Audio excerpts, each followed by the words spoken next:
थोड़ा ध्यान में आकर्षित करना चाहूँगा आपसे, थोड़ा सा आप ध्यान देंगे।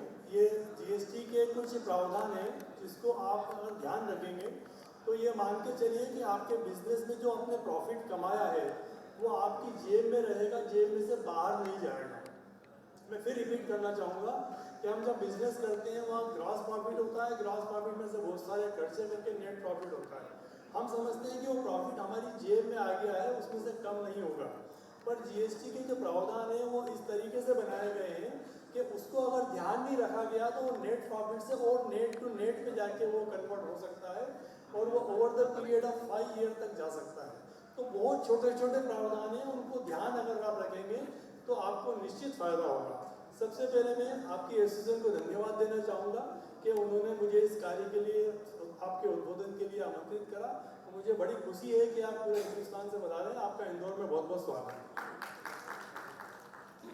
मैं हमेशा एक बात कहता हूँ कि इंडस्ट्रियलिस्ट वो वर्ग है जो दूसरों का सहयोग करने के लिए, परोपकार करने के लिए उसका जन्म हुआ है। देखिए, एक इंडस्ट्री जब लगती है तो उसके अंदर कंस्ट्रक्शन से लेके जमीन जब डेवलप होती है तो उस समय कंस्ट्रक्शन के लिए बहुत सारे लोग सहयोग करते हैं, बहुत सारे लोगों को रोजगार मिलता है। उसके बाद में जब इंडस्ट्री डलती है तो मजदूर हैं, कंसल्टेंट्स हैं, आपके मैनेजर्स हैं, ये सब मिलता है। गवर्नमेंट का सारा रेवेन्यू जो है वो इंडस्ट्री से ही मैक्सिमम रेवेन्यू आता है।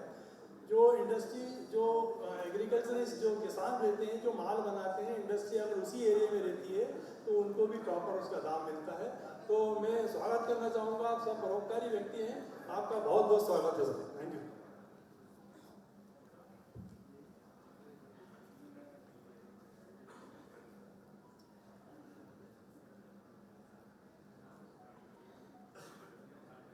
देखिए, मैंने जो ये प्रेजेंटेशन बनाया है उसमें पहला तो जो है किस तरीके से आप बिजनेस करें, जैसा कि मैंने पहले बताया था कि आपका जो प्रॉफिट है वो आपकी जेब में, ठीक हो रहा है सर, आपका जो प्रॉफिट है वो आपकी जेब में रहे, उसमें से कम नहीं हो। जीएसटी के जो प्रावधान है उसके कारण से टैक्स, इंटरेस्ट और पेनल्टीज नहीं लगे, उसका एक पहला जो प्रिकॉशंस रखनी है, अपने को ध्यान रखना है, उसके लिए है। दूसरा, आपकी इंडस्ट्रीज के अंदर कुछ इश्यूज मुझे बताए गए थे कि कुछ तकलीफ इंडस्ट्रीज में है, वो मैंने करे हैं। और तीसरा, अगर आप समय की मर्यादा अगर रही और समय बचा तो क्वेश्चन आंसर आपके ले सकते हैं। तो हम स्टार्ट करते हैं। सबसे पहला वाला,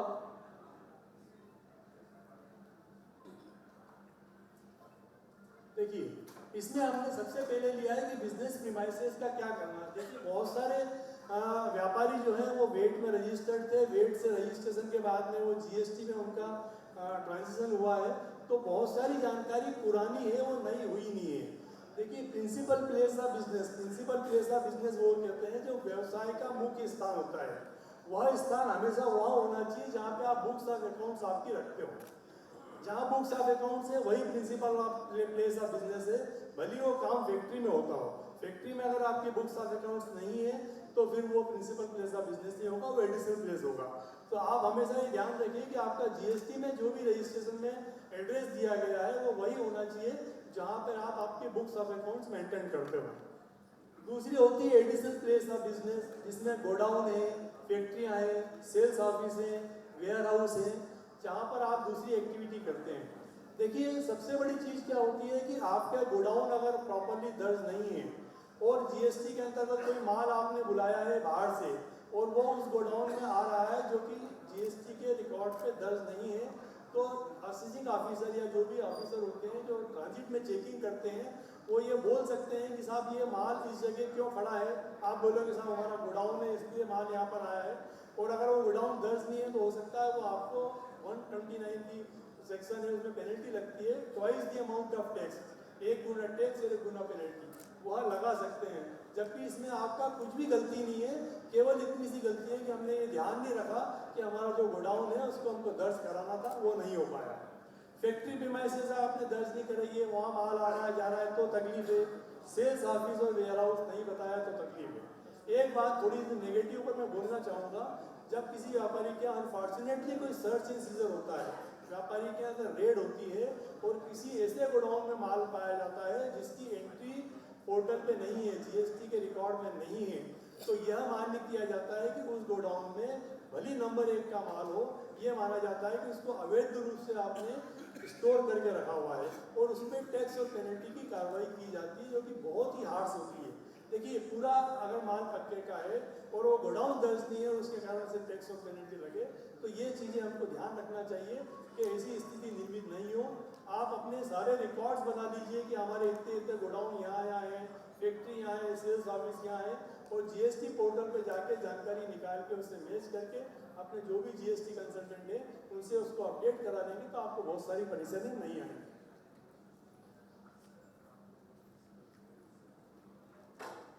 दूसरा, एक बहुत छोटी छोटी बातें हैं, मैं बहुत जल्दी जल्दी कवर करूंगा। आपको जीएसटी रजिस्ट्रेशन सर्टिफिकेट अपनी बिजनेस प्रीमाइसेस पे ऐसी जगह लगाना चाहिए जहां से वो प्रॉपरली दिखे। अगर कोई ऑफिसर आपसे किसी भी कारण से नाराज होता है तो 25 + 25 50,000 की पेनल्टी आपको लगा सकता है। तो ऐसे छोटी से कार्य के कारण आपको पेनल्टी देना पड़े या उसको ओबलाइज करना पड़े, तो इसके लिए अच्छा है कि अपना सर्टिफिकेट जो है आप प्रॉपरली लगाएं। आपके साइन बोर्ड पे भी जीएसटी नंबर होना चाहिए। बहुत छोटी सी बात है, आप रख सकते हैं साइन बोर्ड पे जीएसटी नंबर लिखवाएं। अदरवाइज इसमें लिखा हुआ है कि 25 से 50,000 की पेनल्टी, और दूसरी भी बात में दिक्कतें आ सकती हैं। अब आ रहा है सबसे इंपॉर्टेंट पॉइंट, जिसमें सारी इंडस्ट्री वाले, पूरे हिंदुस्तान के इंडस्ट्री हो, ट्रेडर हो, सब परेशान होते हैं। हम जो माल लेके आते हैं, परचेज करते हैं, कहीं से भी परचेज करें, अगर आपने आपके राज्य में परचेज करा है तो उसमें एसजीएसटी और सीजीएसटी लग के आपको माल मिलता है। दूसरे राज्य से परचेज करा है तो आईजीएसटी लग के मिलता है। उसको आपको छूट मिलना चाहिए। Input tax credit, input tax जो आपका इनपुट में जो माल परचेज करा है उसमें जो टैक्स लग के आया है उसकी क्रेडिट आपको मिलती है। पर वो क्रेडिट कब मिलेगी, उसकी बहुत ही इंपॉर्टेंट कंडीशन है, ये बहुत ध्यान रखिएगा। सर प्लीज़ थोड़ा सा मैं चाहूँगा कि 10 मिनट का मुश्किल समय मिला है मुझे, उसमें मैं अपनी बात रख सकूँ। तो परचेज इनवॉइसेस आपके पास उसके ओरिजिनल होना चाहिए, ये कंडीशन है, बहुत छोटी कंडीशन है, कोई दिक्कत नहीं। दूसरी बात, जो आपने जिस व्यक्ति से परचेज करा है उसने अपने GSTR 1 एक रिटर्न होता है जो 11 तारीख को जाता है, 10 तारीख को जाता है, उसमें वो आपकी डिटेल कंपल्सरीली दे देवे। अगर उस व्यापारी ने टैक्स भी भर दिया है और डिटेल नहीं दी है तो आपको इनपुट टैक्स क्रेडिट बिल्कुल नहीं मिलेगा और वो फिर से भरना पड़ जाएगा। तीसरा है कि माल आपको एक्चुअली में रिसीव्ड होना चाहिए, माल प्राप्त होना चाहिए। आपने बकायदा, आपके पास इनवॉइस भी है, आपने सामने वाले व्यापारी ने आपका वो रिटर्न में डिटेल भी भर दी, किंतु यह प्रूव हो जाता है कि माल आपको वास्तव में प्राप्त नहीं हुआ है, तो जीएसटी का आपको इनपुट टैक्स क्रेडिट नहीं मिलेगा। इसके बारे में एक उदाहरण देना चाहूँगा, इंडस्ट्री का नाम नहीं बोलूँगा मैं। क्या होता है कि कभी कभी फाइनेंस के लिए हमको जरूरत पड़ती है कि हम सर्कुलर ट्रेडिंग कर ले। ए ने माल बेचा बी को, बी ने बेचा सी को, सी ने बेचा डी को, डी ने वापस ए को बेच दिया। इसमें ए ने जो माल बेचा था उसमें 100 रुपये के माल पे 18% टैक्स दिया। ए ने जब बी को बेचा, बी ने जब सी को बेचा तो उसमें मान लो कि 10% जीपी लिया, तो उसमें 19 रुपये 80 पैसे का जीएसटी उसने रिकवर करा, 18 रुपये का आईटीसी लिया, 1 रुपये 80 पैसे बढ़ दिया। ऐसे हर व्यापारी ने भरा, तो अल्टीमेटली माल जो है वो ए के पास आ गया। कारण क्या था कि ए ने जब बी को बेचा, बी ने वो बिल लगा के बैंक में उसमें क्रेडिट ले लिया, देखिए, और बी ने सी को, सी ने डी को, सबके पास फाइनेंस की इकट्ठी हो गई। पर उसमें गलती ये हुई कि उन्होंने ये नहीं लिखा कि ये माल इसी स्पॉट पे पड़ा है। कॉटन इंडस्ट्री में ऐसा होता है कि माल एक ही जगह रखा रहता है और उसमें मालिक चेंज होते रहते हैं, तो फिर आपको उसमें मेंशन करना चाहिए कि भैया माल स्पॉट पे है और उसी स्पॉट से जाएगा। उसमें उस व्यापारी को ए ने तो टैक्स भरा था, उसको कुछ भी नहीं हुआ। बी को, चूंकि उसको माल रिसीव नहीं हुआ था, माल तो उसी स्पॉट पे पड़ा था, ABCD में घूम के वही करा। बी को 18% का जीएसटी डिजर्व कर दिया, उस पर 18% टैक्स, 18% पेनल्टी लगा दी। सी को भी ऐसा करा, डी को भी ऐसा करा, और चूंकि 5 करोड़ के ऊपर का टर्नओवर था, अदरवाइज मत लीजिएगा, उस व्यापारी को प्रोसिक्यूशन हो गया। तो मेरा ये निवेदन है कि अगर ऐसा होता है कि माल आपने ए ने खरीदा, ए ने बी को बेचा और बी ने सी को बेचा, और बी ने ये बोला कि साहब ये माल सीधा सी को भेज दो, ये होता है bill to ship to. Bill आपने किसी और को करा, शिप टू किसी दूसरे और को करा, तो ये परचेज आपके सेल्स इनवॉइस में लिखा होना चाहिए, है ना। दूसरा बात, कितनी बार क्या होता है कि अभी कुछ चल रहा है कि लोग बाग माल परचेज करते हैं किसी और से, बिल परचेज करते हैं किसी और से, तो उसका फिर दिक्कत ये आती है कि अगर ये प्रूव हो गया कि जिससे माल आपने परचेज करा उसने आपको डिलीवरी नहीं करी, तो भी आईटीसी डिसअलाउ हो सकता है। तो सबसे अच्छा तरीका ये है कि अपन जब माल परचेज कर रहे हैं उस समय उसके जो भी व्यापारी जो भी आ रहा है उसकी बिल्टी हम रख लेंगे, टोल टैक्स की कुछ रिसीट्स आती है वो रख लेंगे, और अगर एक्सट्रीम जो बहुत अच्छी बहुत सेफ चीज़ है अगर संभव हो सके तो जो ट्रक आ रहा है उसका माल अनलोड होते समय फोटो करके उसको प्रिंट आउट अपने पास बाइक के साथ में रख लेंगे, एक बिल हो साथ में उसके टोल टैक्स की रिसीट्स हो, बिल्टी हो और एक फोटो अगर लग जाए तो बियॉन्ड डाउट डिपार्टमेंट को कोई भी शंका करने का जरा सा भी समाधान नहीं होता है। आपको लगेगा कि ये तो बहुत हेक्टिक चीज़ है, पर क्या होता है सर कि अगर 18% का जीएसटी या 5% आपकी स्थिति में वो अगर डिसअलाउ होता है तो बहुत ज़्यादा दिक्कतें आती है। तो थोड़ी प्रिकॉशन अगर आप रख सकते हैं तो ठीक रहेगा। और ये ध्यान रखें कि जिस व्यापारी से माल परचेज करें उसी से बिल आना चाहिए, ऐसा नहीं कि माल किसी से आ रहा है बिल किसी से आ रहा है। बहुत ज़्यादा समस्याएं चल रही हैं और अभी 5 साल तक जीएसटी में आप ये मत सोचो कि 1 साल निकल गया हमारा काम हो गया, 5 साल तक कभी भी वो आके डिपार्टमेंट उसको डिसअलाउ कर सकता है। काइंडली ध्यान रखो, मैं डरा नहीं रहा हूँ, आपको केवल ये बता रहा हूँ कि ये चीज़ें ध्यान रखेंगे तो दिक्कतें कम आएंगी। दूसरा, जिस व्यक्ति से आपने माल परचेज करा है उसने या तो उसका टैक्स जमा कराया हो, और टैक्स मान लो कि पूरा नहीं बनता है, उसने भी किसी से परचेज कराया, उसकी क्रेडिट बनती है तो वो क्रेडिट एडमिसिबल होना चाहिए। आपने ध्यान रखा, मैंने उसको कैपिटल में भी लिखा है और लाल भी करा है। कारण क्या होता है साहब, मैं फिर उदाहरण दूंगा कि ए से माल चला डी तक, हम डी हैं, ए ने जो है वो ए व्यापारी ऐसा है कि उसके पास कोई माल नहीं होता है, अच्छा सा उसने ऑफिस दे रखा है, 2 4 5 10 तरह की बिल्टियाँ लाल पीले नीले काले कलर की रख रखी हैं, बिल रख रखे हैं, बिल बुकें। आप जाते हो, कोई भी आप नहीं, कोई व्यापारी जाता है, बी जाता है और बोलता है कि साहब मुझे ऑयल का बिल चाहिए, वो बना के ऑयल का बिल दे देता है, अकाउंट पे ही चेक से पेमेंट आता है, वो जब चेक पास हो जाता है तो अपना खर्चा काट के वो पैसा वापस कर देता है, केवल बिल रहता है, वो व्यापारी कभी टैक्स नहीं भरता है। अब ए ने तो ऐसा कर दिया, ए ने बी को बेचा, बी ईमानदार व्यापारी है, उसने बताया ए से जितना माल आया था उसका आईटीसी लेके आगे बेच दिया, सी को चला गया, सी डी को चला गया। व्यापारी अब पता पड़ा कि साहब ए बी सी में सबसे इंपॉर्टेंट आप हो, एक ऑयल डीलर है जिसने आपके यहाँ तो आइटम क्योंकि कॉटन सीड है समझो नहीं, बाकी यहाँ इंडस्ट्री मशीनरी भी हो सकती है। डी के यहाँ पर वो गए और बोला कि साहब ये माल जो परचेज हुआ था ओरिजिनली उस व्यापारी ने टैक्स नहीं भरा, आपने माल नहीं लिया है, बिल लिया है केवल, क्योंकि ओरिजिनली वो बिल चला था। तो वो कहीं ना कहीं परेशानी आप तक आ सकती है। मैंने इसीलिए बोला था कि अपन उसका रिसीट का सारा डॉक्यूमेंट रखें। ये है कि उसकी जो आईटीसी है वो एडमिसिबल होना चाहिए, जिससे आपने परचेज करा उसके पास उसने टैक्स भरा होना चाहिए कायदे से। ऐसा नहीं हो कि उसने बी ने जो माल लिया है वो केवल बिल लिया हो, केवल बिल लिया हो। तो ऐसे में हमने पूरी ईमानदारी से काम करा, बाकायदा माल भी लिया, हमने टैक्स भी चुकाया, उसका अकाउंट भी चेक से पेमेंट करा, फिर भी हमको दिक्कत आ सकती है। तो हमें ध्यान रखना चाहिए कि जिस व्यापारी से हम माल परचेज कर रहे हैं, जैसे अपन नहीं अपने बच्ची की शादी करते हैं और अपन देखते हैं कि भैया कंवर साहब कैसे हैं, सारे गुण उसमें होना चाहिए, वैसा ही आपका व्यापारी ईमानदार और तरीके का हो, जो तरीके से माल आपको बेचे। तो अदरवाइज कहीं ना कहीं एक बार तो गवर्नमेंट आपको टैक्स और पेनल्टी लगा देगी, फिर आप प्रूव करते रहो कि साहब हमने बाकायदा ईमानदारी से माल परचेज करा था, सब कुछ ठीक था। तो ये चीज़ें अभी बहुत ज़्यादा आ रही हैं और बहुत सारे व्यापारी की स्थिति ये हो गई कि उनका टोटल वर्किंग कैपिटल टैक्स और पेनल्टी में चली गई। तो थोड़ा सा ध्यान से आप काम करेंगे तो दिक्कत नहीं आएगी। दूसरा, जिस व्यापारी से आपने माल परचेज करा है उसने जीएसटीआर 3B वो रिटर्न होता है जिसमें हम टैक्स भरते हैं। एक जीएसटीआर 1 मैंने आपको बताया था, वो ऐसा रिटर्न होता है जिसमें केवल सप्लाई की डिटेल जाती है, सेल की डिटेल जाती है, कोई टैक्स नहीं भरना पड़ता है। 3B जो होता है उसमें बाकायदा सेल की भी डिटेल जाती है, टैक्स भी निकलता है, इनपुट टैक्स क्रेडिट भी करना पड़ता है। तो वो उस व्यापारी ने भरा हो तो ही आपको छूट मिलेगी, मतलब गलती कोई और करे भुगते कोई और। जीएसटी का एक्ट ऐसा है, गलत है नियम, पर आज तारीख में वो लॉ ऑफ द लैंड है। वो जैसा कि मैंने पहले बोला कि जिस व्यापारी से आप परचेज कर रहे हो, तो जैसे आप कंवर साहब ढूंढने जाते हो, सारी चीज़ें ध्यान रखते हो कि भैया कमाता है कि नहीं कमाता है, दारू तो नहीं पीता है, कोई गंदी लत तो नहीं है। वैसे ही आपको अपने जो व्यापारी है, जो सप्लायर है, उसका ध्यान रखना है, उसका रजिस्ट्रेशन देखना है कि चालू है कि बंद पड़ा हुआ है। मान लो उसने रिटर्न नहीं भरा, नंबर कैंसिल है, हमने परचेज कर लिया, हमको आईटीसी नहीं मिलेगा, आप भरी 18 की जगह 36% टैक्स दे दो। रिटर्न प्रॉपर फाइल कर रहा है कि नहीं कर रहा है, ये आपके वकील साहब से पूछ लीजिएगा, ये सब पोर्टल पे देख सकते हो आप। एक्चुअल एड्रेस पे उसका बिजनेस है कि नहीं है। लोग बाग ऐसा करते हैं कि एक गोडाउन है, एक जमीन है जहाँ पे खेती हो रही है, वहाँ से उसने नंबर ले लिया और काम कर रहे हैं, या जहाँ नंबर लिया वहाँ कोई मल्टी स्टोरी खड़ी है, कोई काम ही नहीं है। तो थोड़ा सा अगर आप चेक कर सको किसी भी तरीके से, तब जब आप रेगुलर परचेज व्यापारी से कर रहे हो तो कम से कम उसकी जानकारी आपको रखना चाहिए। दूसरा, जो माल आप परचेज कर रहे हो, मान लो कि आपने माल परचेज करा, उस पर 12% टैक्स है, उस व्यापारी को पता नहीं है, वो 5% टैक्स रिकवर कर रहे हैं, और आप ट्रेडिंग अगर कर रहे हो तो आपको 12 लगेगा, 5 की ITC मिलेगी।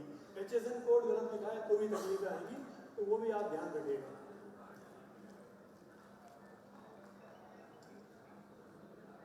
दूसरा एक, ये संभव तो नहीं है कि हम जिससे परचेज करें वो व्यापारी जब हमारी डिटेल GST पोर्टल में डाल देवे और वो 11 तारीख तक डिटेल डालेगा तो 13 तारीख को एक 2B फॉर्म जनरेट होता है। और अभी GST में नियम ये आया है कि 2B में ही अगर आपका क्रेडिट दिखेगा तो ही आपको छूट मिलेगी। मतलब जिस व्यापारी से आपने माल परचेज करा, बकायदा टाइम से पेमेंट कर दिया, अकाउंट बिल चेक से पेमेंट कर दिया, सब कुछ हो गया, उनने रिटर्न डिटेल नहीं भरी, वहाँ पर आपके GSTR 1 में नहीं भरी, तो आपके 2B में नहीं दिखेगा। 2B में नहीं दिखेगा, आप क्रेडिट ले लोगे तो आपको क्रेडिट भी रिजर्व हो जाएगी, टैक्स भी लगेगा, इंटरेस्ट भी लगेगा। तो उसको इंसिस्ट करें कि भैया हमारा 2B में दिख जाए, तब हम पेमेंट करेंगे, या थोड़ा सा पैसा अगर रोक सके तो रखें, और नहीं तो फिर ऊपर वाले पे ये भरोसा रखें कि जब भरेगा। एक छोटा सा इनकम टैक्स का मेरा उसमें नहीं है, पर 10,000 के ऊपर की अगर आप परचेज कर रहे हो तो बैंकिंग चैनल से पेमेंट करना चाहिए, अदरवाइज इनकम टैक्स भी डिसअलाउ हो जाएगा।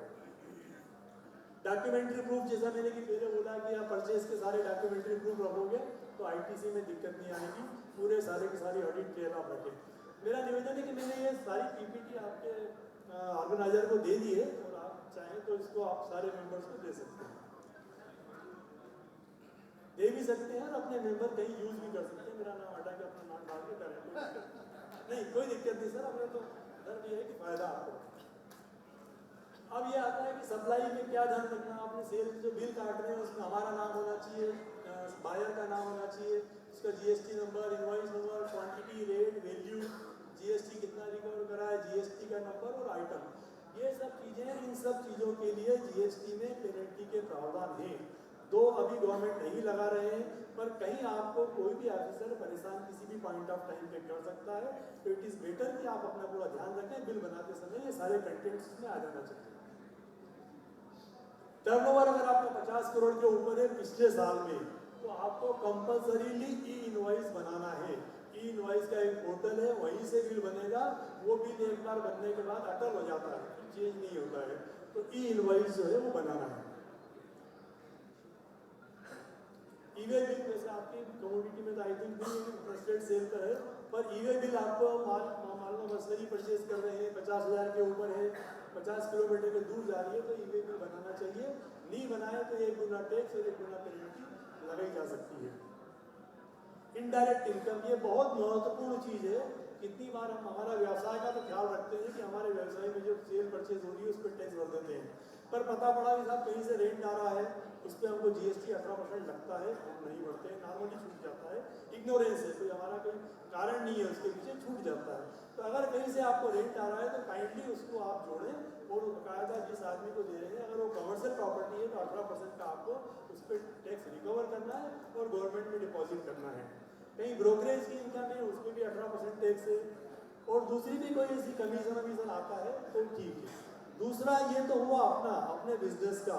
हमारे बिजनेस के अलावा हमारे परिवार में किसी को रेंटल इनकम है, और वो रेंटल इनकम अगर आपकी कमर्शियल प्रॉपर्टी से है और वो 20 लाख के ऊपर टर्नओवर हो जाता है रेंट का प्लस इंटरेस्ट का, दूसरी चीज़ों का, तो आपको GST नंबर लेके वो रेंट पे GST रिकवर करना है, GST भरना है।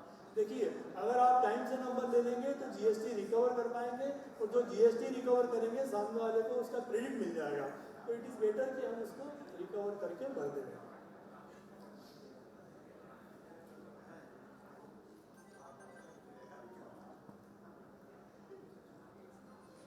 दूसरा, जितना भी ITC हमारी बुक्स ऑफ अकाउंट्स में होता है, अभी हमारे कोई देखने में आया, अभी बहुत अच्छा समय है, आप अगस्त में बैठे हैं और सितंबर सामने आ रहा है, सितंबर की 30 तारीख तक का जो रिटर्न है वो 20 अक्टूबर तक जाएगा। तो पिछले साल में मतलब 2020-21 में जो भी आपने रिटर्न भरे हैं उसमें जो इनपुट टैक्स क्रेडिट क्लेम करी है, कभी उस इनपुट टैक्स क्रेडिट में कुछ कम रह गया है, कुछ छूट गया है, तो आखिरी मौका आपको सितंबर के रिटर्न, अगस्त का रिटर्न है इसमें भी ले सकते हैं, सितंबर के रिटर्न में भी ले सकते हैं। सितंबर का रिटर्न 20 अक्टूबर तक जाएगा।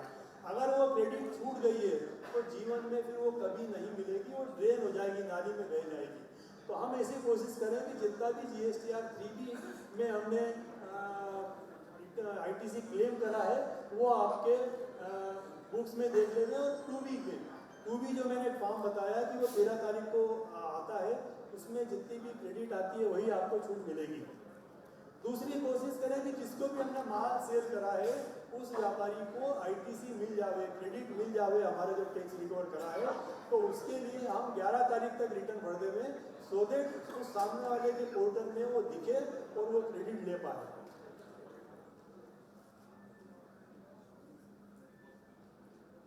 और अगर आपने 2B से ज़्यादा लिया है, मान लो कि आपने 25 लाख का माल परचेज करा और उस पर आपको 2 लाख रुपए का क्रेडिट है, पर 2B में केवल 25,000 का दिख रहा है, तो आपको 25,000 का ही छूट लेना चाहिए कायदे से। गलत है, हमने पूरा टैक्स चुकाया है, हमको पूरी छूट मिलना चाहिए, पर गवर्नमेंट का कहना नहीं, जितना सामने वाले ने दर्शा दिया उतनी आपको छूट मिलेगी। 1.75 आपको पहले भरना पड़ेगा, और जब वो दिखाएगा, हो सकता है अगले महीने में दिखाए, तो उसका बेनिफिट अगले महीने में मिल जाएगा। और अगर आप नहीं करते हैं, ज़्यादा देते हैं, तो उस पर इंटरेस्ट लगेगा। अब ये बातें आ रही हैं कि हम इन चीज़ों को कैसे चेक करें। गलतियाँ बहुत सारी हो जाती हैं कि हमको माल मिल गया या सेवाएं ली हैं, आपने कोई भी सेवा दी है, माल भी मिल गया, सेवा भी मिल गई, पर उसका इनवॉइस हमको नहीं मिला और वो छूट गया। क्योंकि इनवॉइस नहीं मिला तो हमने उसका क्रेडिट नहीं लिया, क्रेडिट नहीं लिया तो सितंबर के बाद वो क्रेडिट नहीं मिलेगा। तो उसको कैसे चेक किया जा सकता है कि आपके क्रेडिटर का जो अकाउंट होता है उसमें नॉर्मली हमको देने की बात आती है, पर यहाँ लेना निकलेगा। लेना इसलिए निकलेगा कि पेमेंट तो नॉर्मली व्यापारी ले लेता है, इनवॉइस भली उसने भेजा दी या भेजा है, मेल पे भेज दिया और उसने सामने वाले ने हमसे पेमेंट मांग लिया, हमने पेमेंट नहीं करा, पेमेंट कर दिया और उसकी ITC चूंकि इसलिए नहीं दी कि हमारे पास इनवॉइस नहीं है, तो वह आप अगर क्रेडिटर के रजिस्टर में देखोगे तो आपको डेबिट में मिल जाएगा पैसा, तो उससे चेक करके आप क्रेडिट ले सकते हैं। दूसरा, माल और सेवा दोनों मिल गई और हमको इनवॉइस भी प्राप्त हुआ, पर हम किताबों में हमारे अकाउंटेंट साहब ने या हमने हमारे ड्रॉर में रह गया, हमने अकाउंटेंट साहब को नहीं दिया और वो एंट्री नहीं हो पाई, और एंट्री नहीं हो पाई तो क्रेडिट नहीं मिला। तो उसका तरीका ये है कि हम GSTR 2A और 3B 2A और 2B देखेंगे, क्योंकि सप्लायर ने, हमने भली एंट्री नहीं करी हो, पर सप्लायर अगर अच्छा है तो उसने एंट्री करी होगी और GSTR 1 में बताया होगा, 1 में बताया होगा तो हमारे 2B में आ गया होगा। 2B चेक करेंगे तो पता पड़ जाएगा हमारे क्रेडिट लेने से रह गई है। ये मैंने पहले बताया आपको कि सितंबर तक ही ले सकते हैं, सितंबर के बाद किसी स्थिति में नहीं ले पाएंगे। दूसरा, माल और सेवा दोनों मिल गई हमको, उसकी हमने एंट्री भी किताबों में कर दी, किंतु 3B में लेने से रह गया। किताबों में भी है, सब कुछ है, 3B में लेने से रह गया। तो बुक्स में हमको देख सकते हैं कि बुक्स में जितनी क्रेडिट है, हमारा टैक्स का अकाउंट अलग होता है, मान लो उसमें 5 लाख लिखा है और हमने 3B में केवल जो है वो 3.5 लाख लिया है, तो 1.5 लाख आप वहाँ से लेके क्रेडिट ले पाएंगे। डेबिट नोट क्रेडिट नोट कितनी बार आते हैं कि माल हमारे पास मान लो कि 50 क्विंटल आया था और उसने बाद में उनको पता पड़ा कि सर 50 की जगह 51 क्विंटल था, तो डेबिट नोट भेजा, या रेट पहले कम कर दिया था उनने, रेट बाद में बढ़ाया, तो डेबिट नोट आता है। डेबिट नोट में बकायदा वो GST रिकवर करते हैं, तो वो डेबिट नोट में अगर अपने छूट गया है तो हम 2B में चेक कर सकते हैं, क्योंकि सामने वाला व्यापारी ने बकायदा अपनी GSTR 1 में उसको बताया होगा, 2B से हम देख सकते हैं। कितनी बार क्रेडिट नोट हम देते हैं, माल की क्वालिटी खराब है, क्वांटिटी कम है, तो हम क्रेडिट नोट देते हैं उसको, तो वो क्रेडिट नोट भी आप जो है देख सकते हैं, उसका रिवर्सल करना पड़ता है हमको, वो भी 2A और 2B में देख सकते हैं। अब दूसरा आता है ये तो क्रेडिट लेने के बारे में। अब दूसरी गलती जो होती है वो सप्लाई के वजह, हमने सेल करी है उसमें भी कुछ गलतियां हो सकती हैं, तो उसको कैसे चेक किया जाए। उसको चेक करने के लिए, उसको भी अमेंड करने के लिए आपके पास सितंबर की तारीख है, 30 सितंबर तक आप रिटर्न में कर सकते हो। उसके बाद आप करोगे तो आपको फिर वो DRC 3 के थ्रू करना पड़ेगा, तो वो ठीक नहीं रहता है। इसमें भी क्या हो सकता है कि good supplied but invoice left to be issued, हमने माल सेल कर दिया पर हम उसका बिल जारी नहीं कर पाए, तो ये जीएसटी में क्राइम माना गया है।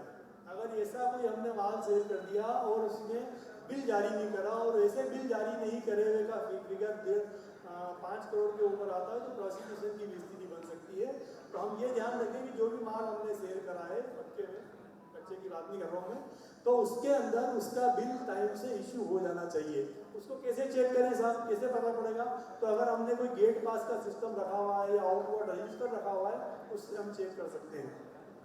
या ट्रांसपोर्टर भाड़ा हमने दिया हो तो ट्रांसपोर्टर माल का भाड़ा लेने आए, उसमें हम देख सकते हैं कि किस तरीके से माल हमने सेल कर दिया, उसका इनवॉइस भी जारी कर दिया, किंतु लेखा पुस्तकों में उसका जमा खर्च, बुक्स ऑफ अकाउंट्स में हम जमा खर्च उसका कम हो गया है। तो हम डेटर में देखेंगे, क्योंकि माल सेल करा है तो डेटर के अंदर हम देखेंगे तो पता चल जाएगा कि क्या स्थिति है, माल सेल हुआ है और किताबों में एंट्री नहीं हुई है। दूसरा, गुड्स सप्लाई हो गया है, इनवॉइस इशू हो गए हैं, किताबों में एंट्री कर दी है, किंतु हम जीएसटी रिटर्न में उसको बताना छूट गया है। जीएसटी रिटर्न में नहीं बताया मतलब उसका टैक्स हमने नहीं भरा। तो उसको कैसे चेक कर सकते हैं? हम रिकन्सिलेशन कर सकते हैं जो रिटर्न का और बुक्स का, कि रिटर्न में कितनी सेल है, बुक्स में कितनी सेल है, और अगर बुक्स की सेल ज़्यादा है तो उसको अगले रिटर्न में बता सकते हैं।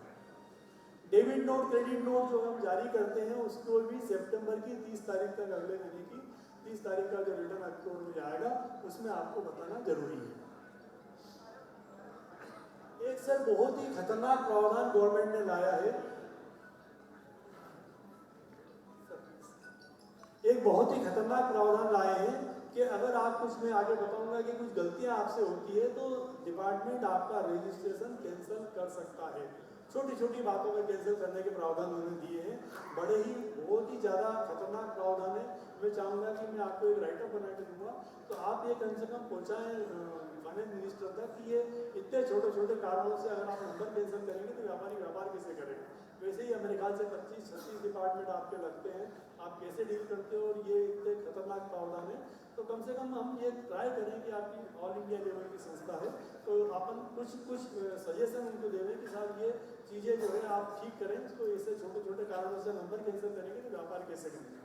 तो उसमें हमने ये करा है कि जैसे ही कैंसिलेशन का नोटिस आता है, कैंसिलेशन कैसे होता है मैं आगे बताऊँगा, उसके बाद इमीडिएट बिना कोई अपॉर्चुनिटी का मौका दिए, विदाउट अफोर्डिंग एनी अपॉर्चुनिटी या बीइंग हर्ड, सुनवाई का मौका दिए बिना आपका नंबर सस्पेंड हो सकता है।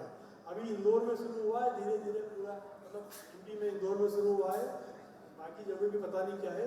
तो उसमें ये दिक्कतें आएंगी कि नंबर अगर सस्पेंड हो गया तो आप ई वे बिल जारी नहीं कर पाएंगे, है ना, बहुत सारी दिक्कतें खड़ी हो जाएंगी। तो बेटर है कि हम उसको देखें, ये क्या क्या कारण हो सकते हैं बताऊँ आपको।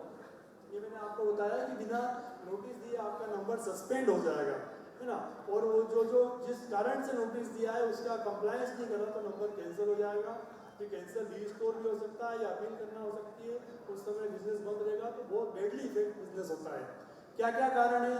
एक कारण तो उन्होंने दे दिया, contravention of provision of GST act. GST act के जो प्रावधान है, जो कि मेरे ख्याल से आज के तारीख में अगर फाइनेंस मिनिस्टर से भी पूछे तो उनको भी पता नहीं होंगे, क्योंकि इसमें जो है बेटा बाप से बड़ा हो गया है। जीएसटी एक्ट अगर मान लो 500 पेज का है तो उसके अमेंडमेंट 800-900 पेज के होंगे। तो इतना खतरनाक एक्ट है, उसके कोई भी प्रावधान को आपने कंप्लायंस नहीं करा, पालन नहीं करा तो भी नंबर कैंसिल कर सकते हैं। एक अमोघ अस्त्र जो है डिपार्टमेंट के हाथ में दे दिया गया है। दूसरा है कि आपने कंटिन्यूस 6 महीने तक रिटर्न्स नहीं भरे हैं तो भी आपको आपका नंबर कैंसिल किया जा सकता है, और कैंसिलेशन की प्रोसीडिंग स्टार्ट होने के बाद आपका नंबर सस्पेंड किया जा सकता है। आपने नया नंबर लिया और 6 महीने तक बिजनेस नहीं करा तो भी नंबर कैंसिल किया जा सकता है। रजिस्ट्रेशन गलत जानकारी देके प्रोप्राइटर के बारे में, बिजनेस के बारे में, सब चीज़ों के बारे में कुछ आईटीसी बांटने के हिसाब से जैसे लोग नंबर ले लेते हैं ना कि केवल उनका बिजनेस ये है कि purchase and sales of bill, purchase करते हैं बिल और आगे सेल करते हैं, काम कुछ नहीं। तो ऐसा भी अगर नंबर लिया है तो भी आपका रजिस्ट्रेशन कैंसिल हो सकता है। जिस बिजनेस प्रीमाइसेस पे बिजनेस बताया है उस बिजनेस प्रीमाइसेस पे अगर बिजनेस नहीं है तो आपका रजिस्ट्रेशन जिस दिन रजिस्ट्रेशन ग्रांट हुआ उस दिन से कैंसिल हो जाएगा। तो मान लो 1 जुलाई 17 से आपका नंबर कैंसिल हो गया और आपने 10 करोड़ की सेल कर दी हर साल में, तो जितने भी लोगों को आपने सेल करी है सबका इनपुट टैक्स क्रेडिट डिसअलाउ हो जाएगा। तो ये ध्यान रखिए कि अगर आप बिजनेस प्रीमाइसेस चेंज करते हैं तो इमीडिएट उसकी इंटीमेशन आपके वकील साहब को देकर उनसे इंश्योर करें कि वो वहाँ पर डिपार्टमेंट में पोर्टल पे जाके अपडेट हो जाएगा। कोई रेट ऑफ टैक्स कम होता है तो उसका बेनिफिट कायदे से देना चाहिए कंज्यूमर को, वो अगर नहीं दिया है तो भी आपका रजिस्ट्रेशन कैंसिल किया जा सकता है। भैया डरा नहीं रहा हूँ मैं केवल आईना दिखा रहा हूँ, आप बिल्कुल माफी कीजिएगा। मैं कोई डिपार्टमेंट से नहीं हूँ, मैं आपके बीच का ही हूँ, व्यापारी वर्ग का ही आदमी हूँ। तो केवल प्रिकॉशन रखेंगे। मैंने पहला शब्द ये बोला था कि आप अगर ये चीज़ों का ध्यान रखेंगे, देखिए मैं तो पेनल्टी लगाने वाला नहीं हूँ, है ना, मैं तो बचाने वाला हूँ, जीएसटी कंसल्टेंट हूँ, तो मैं तो आपका फायदा करूँगा। हम ये चाहते हैं कि आपको इस काम के लिए हमारे पास आना ही नहीं पड़े। मतलब आप सोचिए ऑन द कंट्री में अपना नुकसान कर रहा हूँ कि आपको ये आप गलती नहीं करें तो विभाग से नोटिस नहीं आए तो आप हमारे पास नहीं आओ इस काम के लिए और हम कोई एक्स्ट्रा फीस आपसे नहीं ले रहे। तो मेरा इंटेंशन मैंने पहले ही बोल दिया कि डराने का नहीं है, मैं केवल आईना दिखा रहा हूँ। अगर आप आईना नहीं देखना चाहते हैं तो आप सुने सर। आईटीसी मैंने आपको 5-6 कंडीशन बताई थी कि इस कंडीशन में आपको क्रेडिट मिलेगा, उनका अगर वायलेंस करा है तो आपको इनपुट टैक्स क्रेडिट नहीं मिलेगा। जीएसटीआर 1 में जितनी भी जीएसटीआर 1 में आपने सेल बताई है वो बताइए 5 करोड़ की और रिटर्न में आपने 3 करोड़ बताया है, तो भी आपका नंबर कैंसिल हो सकता है। एक प्रावधान है कि आपको 99% से ज़्यादा आईटीसी नहीं लेना है अगर 50 करोड़ के ऊपर आपका बिजनेस है। और उसमें ऐसा है कि ये 2 पार्टनर अगर 1 लाख के ऊपर टैक्स भरते हैं तो फिर कोई जरूरत नहीं है। ये ऑर्नामेंटल प्रावधान है, इससे डरने की आपको आवश्यकता नहीं है। अब आ गई आपकी इंडस्ट्री से संबंधित।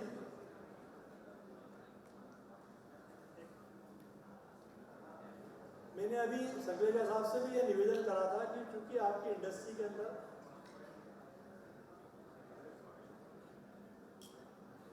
खाली टैक्स फ्री है तो आपको लगता है कि ये फायदे की चीज़ है। मेरा मानना है कि खाली टैक्स फ्री होने के कारण आपको फायदा नहीं नुकसान है। नुकसान कैसे है? आप जो काकड़ा परचेज करते हो उस पर जितना भी जीएसटी रिकवर होकर आता है उसका प्रोपोर्शनेट आपको रिवर्सल करना पड़ता है ना। तो मैंने उनसे यही निवेदन करा कि साहब ये टैक्स फ्री की जगह टोकन टैक्स लगा दो, 10 पैसा, 15 पैसा, 20 पैसा, 25 पैसा, 1 रुपया मैक्सिमम।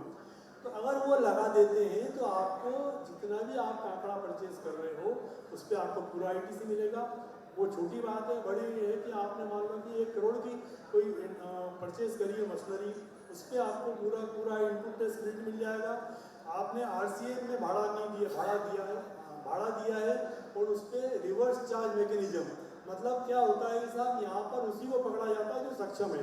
ट्रांसपोर्टर को माना जाता है कि वो सक्षम नहीं है, इंडस्ट्रियल सक्षम है, तो आपने जो भाड़ा दिया उस पर टैक्स कायदे से ट्रांसपोर्टर को देना चाहिए। पर इसमें रिवर्स कर दिया उन्होंने कि आपको भाड़े पे टैक्स देना है, तो वो जो भाड़े पे आप टैक्स दोगे या देना चाहिए उसका भी आपको क्रेडिट मिलेगा। तो आपका एक चीज़ है ऑयल जो टैक्सेबल है, दूसरा खली या कॉटन सीड केक वो एग्जम्प्टेड है, और आईटीसी इनपुट टैक्स क्रेडिट का नियम ये बोलता है कि आपको क्रेडिट तभी मिलेगा जब आप टैक्सेबल आइटम बेचोगे। अगर उसमें टैक्स फ्री बेच रहे हो तो प्रोपोर्शनेट आपका कम हो जाएगा। इसका एक फार्मूला है कि total exempted supply divided by total supply और multiplied by common ITC. Common ITC मतलब जितना आप जो है परचेज कर रहे हो, काकड़े पे भी आपने परचेज करा और उस पर जो आपको टैक्स लगा, या आपने केमिकल परचेज करा उस पर टैक्स लगा, जो भी चीज़ों पे, तो उसका जो इनपुट टैक्स क्रेडिट होता है उसमें से जितना एग्जम्प्टेड का पोर्शन है वो कम हो जाएगा, बाकी आपको क्रेडिट मिलेगा। इस समस्या का निदान मैंने बताया कि अगर आपको खली पे टैक्स आ जाता है छोटा टोकन अमाउंट का तो ये सब चीज़ें खत्म हो जाएंगी। बारदाना में भी आप बारदाना भी यूज़ करते हो सकता है कि वो कॉटन सीड के साथ आता हो, पर अगर नया बारदाना यूज़ कर रहे हो आप तो उसमें भी आपको आईटीसी अभी प्रोपोर्शनल मिलता ही नहीं है क्योंकि वो खली में गया। दूसरा, आपको इसका रिवर्सल प्रत्येक महीने करना है। अगर आपका सेल टैक्सेबल और टैक्स फ्री दोनों एक साथ हो रहा है तो ये सेल पे डिपेंड है, और हर 3 महीने में चेक करना है कि मान लो कि किसी महीने में केवल एग्जम्प्टेड का सेल हुआ तो आपको आईटीसी मिलेगा ही नहीं, किसी महीने केवल ऑयल का सेल हुआ तो आपको पूरा मिल जाएगा, और किसी महीने दोनों का हुआ तो प्रोपोर्शनेट। तो आपको हर महीने उसका ध्यान रखना है, और ध्यान रखने के बाद में आगे उसको प्रॉपर इंटरवल से ठीक करते जाना है। अब वही बात आती है कि क्या इसके कॉन्सिक्वेंसेस हैं।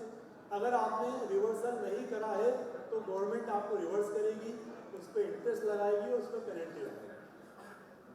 अब दूसरा आता है आपकी सबसे इम्पोर्टेंट चीज़, ऑयल मिल मशीनरी बहुत महंगी आती है और उस पर जो टैक्स रिकवर होकर आता है उस पर भी आपको इनपुट टैक्स क्रेडिट मिलना चाहिए, है ना।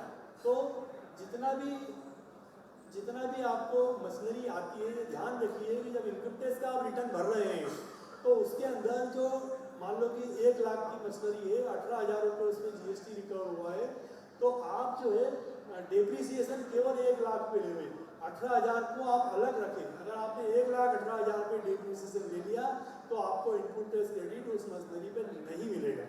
सेंट्रल गवर्नमेंट ने बोले आप तो डेप्रीसिएशन ले लो या इनपुट टैक्स क्रेडिट ले लो।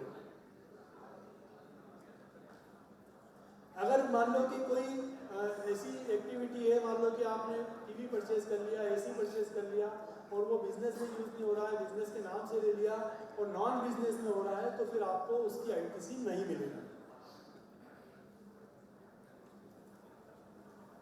आपके लिए काम का नहीं है वैसे। अगर मान लो कि आपका ये टैक्सेबल हो जाता है खाली, तो फिर आपको पूरी आईटीसी मिलेगी जो टैक्सेबल सप्लाई है, या आप अगर एक्सपोर्ट करते हो तो पूरी मिल जाएगी। और उसके अलावा आपको प्रोरेटा मिलेगी जैसा मैंने आधार में बताया। और जो इसकी लाइफ होती है मशीनरी की, वो 60 महीने की गिनी गई है। 60 महीने तक अगर आप मशीनरी नहीं बेचते हैं तो आपको पूरी की पूरी आईटीसी मिलेगी। ये बात जरूर है कि उसमें आपको एग्जम्पलेट के हिसाब से अमाउंट कम हो जाएगा।